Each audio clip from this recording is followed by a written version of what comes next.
Refer हुआ और शेख ज़ायद pulmonary department से पैरासेक्टरी डिपार्टमेंट में आया और फिर मैंने इसको जो है ना ऑपरेट किया। हमारी टीम ने इनके ऑपरेशन के दौरान जो पेचीदगियाँ हमें पहले हमने उसका जो है ना जो हल है वो ये किया कि हमने अपने कार्डियक सर्जन को ऑनबोर्ड किया और एनेस्थीसिया टीम को ऑनबोर्ड किया और उसके बाद हमने इसका ऑपरेशन स्टार्ट किया। तो ये बहुत ही रेयर केस है कि भी इन 500,000 जो है ना इनके 5 लाख बच्चों में से एक बच्चा इस किस्म की एनामली का लिटरेचर के अंदर जो है ना रिपोर्टेड है। और मोस्टली एक्चुअली जो अभी तक जो है ना इन वर्ल्ड के अंदर लिटरेचर रिव्यू करें तो 200 केसेस हो चुके हैं, लेकिन उनमें से 5% जो है ना सिर्फ चेस्ट के हैं। और अब ये ऑपरेशन के बाद वो बच्चा बिल्कुल ठीक है अल्हम्दुलिल्लाह। He is mobile, he is eating and hopefully tomorrow will be this. बिस्मिल्लाहिर्रहमानिर्रहीम। अस्सलामु अलैकुम वरहमतुल्लाहि वबरकातुहू। की हाल चाल है जी? ठीक ठाक हो? उम्मीद है अल्लाह ताला दे हुक्म दे नाल इंशाअल्लाह तुसीं सारे ठीक ठाक होवोगे। अल्लाह ताला सब ते रहमत फरमाए, अल्लाह ताला सब नूं अपने हिफ्ज़ो ईमान च रखे, आमीन सुम्मा आमीन। अज दे विलाग दे विच मैं तुहाडे नाल एक हैरान कुन वाक़या बयान करन लगा कि एक लड़के ने 5 साल की जिहदी उम्र आ उन्हें अपने दूसरे भाई नूं पैदा किया।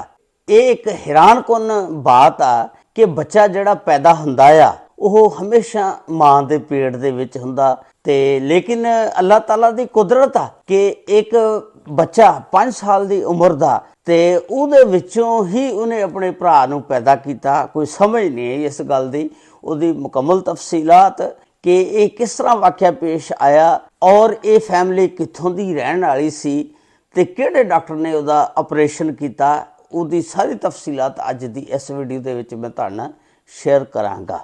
ये वाक़या जिहड़ा शेख ज़ैद हस्पताल रहीम यार खां सादकाबाद का वाक़या आ, उत्थे एक फैमिली रहिंदी आ। उस फैमिली के सरबराह का नाम सी ज़मीर। ज़मीर दी बीवी आ, उहदा नाम सी कुंदन। ज़मीर दी बीवी दी उम्र जिहड़ी आ 36 साल आ। ये 2019 दे विच जदों ना बच्चा बच्ची पैदा होने वाला इनू होया, उस तो बाद 9 महीने इसने उस बच्चे नूं पेट दे विच रखिया और उसकी परवरिश हुई, नशो नुमा हुई। 9 महीनों तो बाद फिर एक बच्चा पैदा होया। जिस वेले वो बच्चा पैदा होया उस बच्चे का नाम रखा गया रेहान। रेहान जिस वेले 6 महीने का हो गया उस तो बाद आस्ता आस्ता 2 साल का हो गया, लेकिन घरदियां नूं समझ ना लगी, ये बीमार रहन लग पिया कि की वजह, इनू साह की बीमारी आ, इनू साह नहीं सही आउंदा या इहदे फेफड़े नहीं सही हैगे।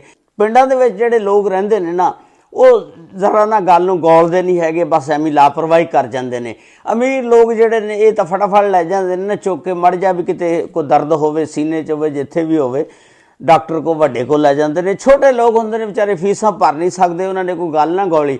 ये बच्चा जिहड़ा ना 2 साल तक ना इसे तरह बीमार रहिंदा रहा, कोई समझ ना आई। डॉक्टरां कदे किसी कोल जाना, दवाई लै लैनी वक्ती तौर पर, बड़े परेशान रहे। जिहड़े ये म्याणी सोहल दे विच रहिंदे उत्थे दा यह वाक़या आ। उस तो बाद फिर ये ना एक डॉक्टर ने असद दुरानी साहब उहदे कोल लै जांदे ने। असद दुरानी साहब कोल जिस वेले लैके जांदे ने, असद दुरानी साहब कहते हैं इसकी CT स्कैन वगैरह होएगी, सारा कुछ इहदे टेस्ट वगैरह चैक किए गए, सारा कुछ। उस वेले पता लगा कि इन्हां दी पसली दे विच ना थल्ले कोई ना एक लोथड़ा जिहा वो समझ नहीं आ रही। वो कहते हैं इन्हां फौरन शेख ज़ैद हस्पताल लै जाओ।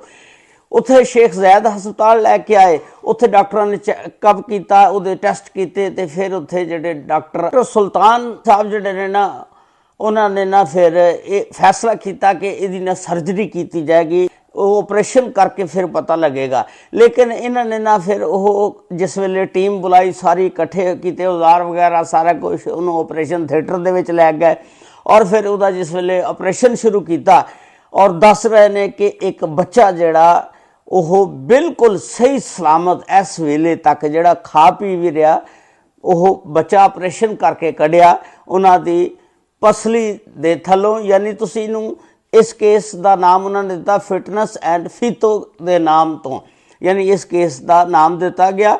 कुछ जीन्स ने जिहड़े हमल के दौरान रह जाते हैं, वो फिर वो जिहड़ा ना जीन्स इत्थे टिक गया सी, फिर इस केस नूं फिटनेस एंड फीतो का नाम दिता गया। और डॉक्टर सुल्तान दस रहे ने बहुत घट ऐसे केसेस होंदे ने, 5 लाख बच्चों के विचों कोई एक अद्धा बच्चा जिहड़ा इस तरह का हो जाता, लेकिन बहुत घट। लेकिन ये पाकिस्तान का एक अजीब किस्म का वाक़या कि एक 5 साल के बच्चे ने अपने भरा नूं जन्म दिता, जिहड़ा इस टाइम बिल्कुल खैर खरीयत दे नाल। डॉक्टर साहब दस रहे ने ਇਹ ਜਿਹੜਾ ਬੱਚਾ ਸੀ ਇਹਦਾ ਆਪਰੇਸ਼ਨ ਜਿਹੜਾ ਸੋਮਵਾਰ ਵਾਲੇ ਦਿਨ 15 ਜਨਵਰੀ ਨੂੰ ਹੋਇਆ ਸੀ। ਡਾਕਟਰ ਹੁਣ ਦੱਸ ਰਹੇ ਨੇ ਕਿ ਜੁਮੇ ਵਾਲੇ ਦਿਨ ਇਹਨਾਂ ਨੂੰ ਨਾ ਛੁੱਟੀ ਹੋ ਜਾਏਗੀ ਤੇ ਔਰ ਬਿਲਕੁਲ ਬੱਚਾ ਜਿਹੜਾ ਸਿਹਤਮੰਦ ਆ, ਖਾ ਪੀ ਰਿਹਾ, ਉਹਦੇ ਹਰ ਚੀਜ਼ ਪੂਰੀ ਆ, ਲੇਕਿਨ ਸਰ ਜਿਹੜਾ ਨਾ ਥੋੜਾ ਜਿਹਾ ਛੋਟਾ ਆ ਤੇ ਉਸ ਬੱਚੇ ਦਾ ਜਿਹੜਾ ਵਜ਼ਨ ਨਾ 1 ਕਿਲੋਗ੍ਰਾਮ ਆ ਔਰ ਬੱਚੇ ਦੀ ਜਿਹੜੀ ਲੈਂਥ ਆ ਨਾ ਲੰਬਾਈ ਉਹ 9 ਇੰਚ ਆ। ਇਹ ਇੱਕ ਬੜਾ ਹੀ ਹੈਰਾਨਕੁਨ ਵਾਕਿਆ ਸੀ। ਅੱਲਾਹ ਤਾਲਾ ਜੋ ਚਾਹੇ ਉਹ ਕਰ ਸਕਦਾ। ਇਹ ਵੀ ਅੱਲਾਹ ਤਾਲਾ ਦੀ ਤਰਫੋਂ ਇੱਕ ਮੌਜਜ਼ਾ ਸੀ ਕਿ 5 ਸਾਲ ਦੇ ਬੱਚੇ ਨੇ ਆਪਣੇ ਭਰਾ ਨੂੰ ਜਨਮ ਦਿੱਤਾ ਔਰ ਇਸ ਟਾਈਮ ਉਹ ਬਿਲਕੁਲ ਖੈਰ ਖਰੀਅਤ ਨਾਲ। ਇਹ ਸੀ ਅੱਜ ਦਾ ਵਲੌਗ ਜਿਹੜਾ ਮੈਂ ਤੁਹਾਡੇ ਨਾਲ ਸ਼ੇਅਰ ਕੀਤਾ। ਅੱਲਾਹ ਤਾਲਾ ਸਭ ਤੇ ਰਹਿਮਤਾਂ ਫਰਮਾਏ। ਜਾਂਦੇ ਜਾਂਦੇ ਤੁਸੀਂ ਆਪਣੀ ਰਾਏ ਦਾ ਇਜ਼ਹਾਰ ਜ਼ਰੂਰ ਕਰਨਾ ਕਿ ਅੱਲਾਹ ਤਾਲਾ ਜੋ ਚਾਹੇ ਉਹ ਕਰ ਸਕਦਾ। ਆਪਣੀ ਰਾਏ ਵੀ ਤੁਸੀਂ ਦੱਸਣੀ ਆ। अस्सलामु अलैकुम व रहमतुल्लाहि व बरकातुहू।